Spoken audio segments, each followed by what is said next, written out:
Welcome to the Explainer.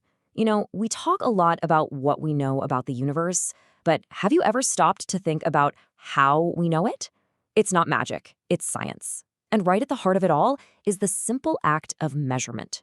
Today, we're going to break down the physics of discovery, all the way from a basic measurement to what it can all mean. So, to kick things off, let's talk about a time when measurement went catastrophically wrong. Picture this, it's 1999. You've got a $125 million spacecraft, the Mars Climate Orbiter, cruising towards the red planet. Everything looks great. And then, poof, silence. It's just gone. Vanished. So what on earth happened? The answer is one of the most expensive oopsies in history, all because of a simple measurement mistake. And here's the crazy part. The whole thing came down to a simple unit mismatch. See, NASA's software was programmed to read metric units, Newton seconds. But the software from the contractor, it was sending the data in imperial units, pounds for seconds. That tiny, tiny error in translation sent the orbiter way too close to Mars, and it just burned up in the atmosphere. $125 million mission gone.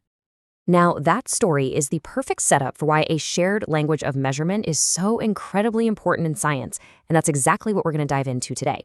We'll start with the language of physics, look at the blueprint for a good experiment, and then see how we can turn raw data into a story that lets us see beyond what we've measured. Okay, so let's start at the beginning, the language of physics. Before we can discover anything, we all have to be on the same page. We need to agree on how we're talking about the world. In physics, a number all by itself is, well, pretty much meaningless. It's like a word without a definition. If I just say 5, what does that mean? 5 feet? 5 minutes? 5 pounds? The number, the magnitude, is only half the story. The unit is what gives it context and meaning. And we can split these physical quantities into two big groups, base and derived. Honestly, the best way to think about it is like cooking. Your base quantities are the fundamental ingredients. Your flour, water, salt. You can't break them down any further. Derived quantities are the recipes you make by combining those ingredients, like bread. Velocity, for instance, is a derived quantity because you get it by combining length and time. And here they are, the 7 base ingredients of the universe, according to the International System of Units, or SI units for short. And what's so amazing is that with just these 7 fundamental building blocks, we can describe and derive almost every other measurement we use in science. You've got the ones you know, like lengths and mass, but also some cool ones like luminous intensity, which is basically how bright something is, and the amount of substance, which is all about counting atoms and molecules. Now here's another fun way to sort our quantities, scalars versus vectors.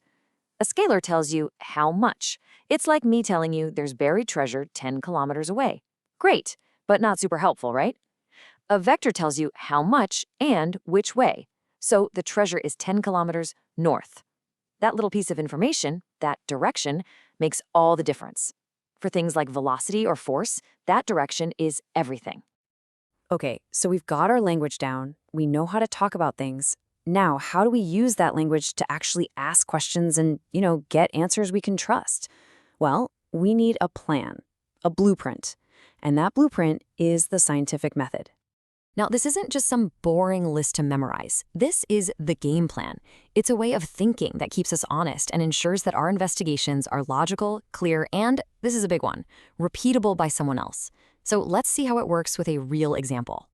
Let's say we're looking at a big old grandfather clock. We notice that its really long pendulum seems to swing back and forth really slowly. That's our initial observation. From there, we can make a guess, a hypothesis. The longer the pendulum, the longer it takes to swing. Okay, sounds reasonable. But how do we actually test it? First, we need to define our variables.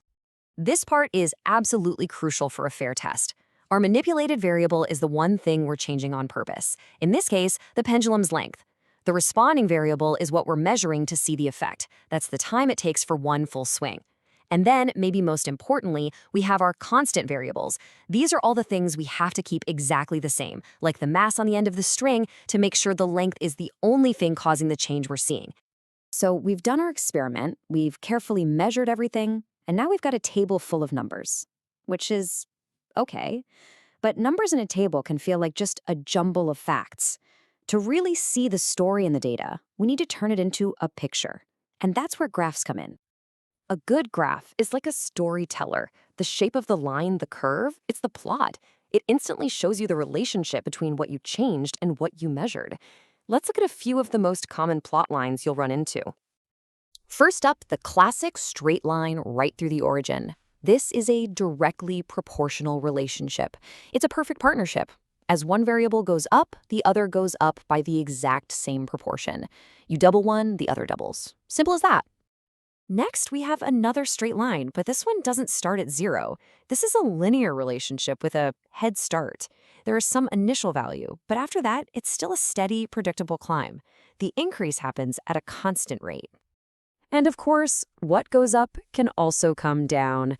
A straight line that slopes downward shows a steady decrease. This is kind of a seesaw relationship. As one value increases, the other one consistently decreases at the same rate. And then there's this one. This beautiful curve is called an inverse proportion. As one variable gets really big, the other gets really small, and vice versa. They're connected, but they move in opposite directions, creating this curve that swoops down but never actually touches the bottom or the side. But here is where it gets really cool. A graph is so much more than just a pretty picture of the data you collected. A good graph is like a crystal ball. It lets you see things you haven't even measured yet. First, there's something called interpolation. This is basically just reading between the lines on your graph. If you measured what happened at a length of 10 centimeters and 20 centimeters, your graph can give you a really good estimate of what happened at 15, even if you never actually measured it. But this is where the real power lies. Extrapolation. This is when you extend the line of your graph beyond the points you actually measured to make a prediction. It's like forecasting the future based on the pattern you've already found. It's an incredibly powerful tool for making scientific predictions. And at the end of the day, that's really what science is all about, right? It's not just about looking back and explaining what happened. It's about building a model of how the world works that's so good, we can use it to predict what's going to happen next. So, if a simple graph, born from careful measurement, can help us predict the unseen, it makes you wonder, doesn't it? What's the limit to what we can discover? It's a powerful thought, and it all begins with the simple, careful act of measurement. Thanks for joining this explainer.